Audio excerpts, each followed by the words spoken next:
En la antigüedad no existían los apellidos. Tomemos la Biblia, por ejemplo.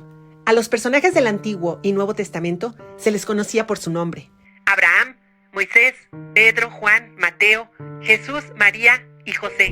No había tal cosa como Abraham Pérez, Mateo Delgado o José García. Cuidado, Iscariote no era el apellido del traidor Judas. Ni Tadeo, el del Santo. Eran sobrenombres, apodos. Con el tiempo, las comunidades se poblaban cada vez más y más, y de momento surgían las dudas. Llévale este mensaje a Juan. ¿Cuál Juan?, preguntaba el mensajero. Pues Juan, el del Valle, explicaba para distinguirlo del otro Juan, el del Monte. En este caso, los apellidos del Valle y del Monte, tan comunes hoy en día, surgieron como resultado del lugar donde vivían estas personas. Estos se llaman apellidos topónimos, porque la toponomía estudia la procedencia de los nombres propios de un lugar.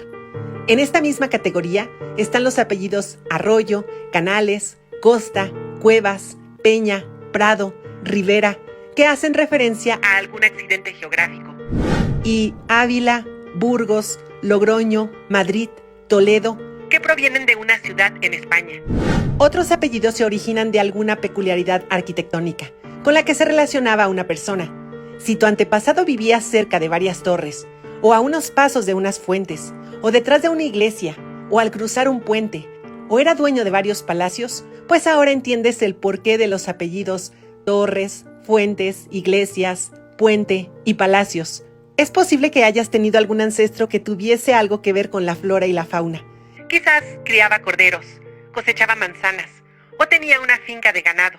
De ahí los apellidos Cordero, Manzanero y Toro. Los oficios o profesiones del pasado también han producido muchos de los apellidos de hoy en día. ¿Conoces a algún labrador, pastor, monje, herrero, criado o vaquero? Pues ya sabes a qué se dedicaban sus antepasados durante la Edad Media.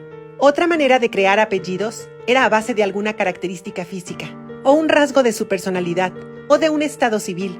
Si no era casado, Entonces era soltero, si no era gordo, era delgado, si no tenía cabello, era calvo, si su pelo no era castaño, era rubio, si no era blanco, era moreno, si tenía buen sentido del humor, era alegría, si era educado. era cortés. Quizás la procedencia más curiosa es la de los apellidos que terminan en EZ, como Rodríguez, Martínez, Jiménez, González, entre otros muchos que abundan entre nosotros los hispanos. El origen es muy sencillo. Es significa hijo de. Por lo tanto, si tu apellido es González, es porque tuviste algún antepasado que era hijo de un Gonzalo. De la misma manera, Rodríguez era hijo de Rodrigo, Martínez de Martín, Jiménez de Jimeno, Sánchez de Sancho, Álvarez de Álvaro, Benítez de Benito, Domínguez de Domingo, Hernández de Hernando, López de Lope, Ramírez de Ramiro, Velázquez de Velasco, y así por el estilo. Asimismo ocurre en otros idiomas. Johnson es hijo de John en inglés, Johnson. MacArthur es hijo de Arthur en escocés. Martini es hijo de Martín en italiano. Es así como, poco a poco, durante la Edad Media, comienzan a surgir los apellidos. La finalidad era, pues, diferenciar una persona de la otra. Con el tiempo, estos apellidos tomaron un carácter hereditario y pasaron de generación en generación con el propósito de identificar no solo personas, sino familias. En la historia de los apellidos, hay una valiosa lección sobre el espíritu emprendedor. Al igual que los apellidos surgieron para distinguir a las personas en tiempos de aumento de población, los emprendedores también se destacan al encontrar maneras especiales de sobresalir en un mercado cada vez más competitivo.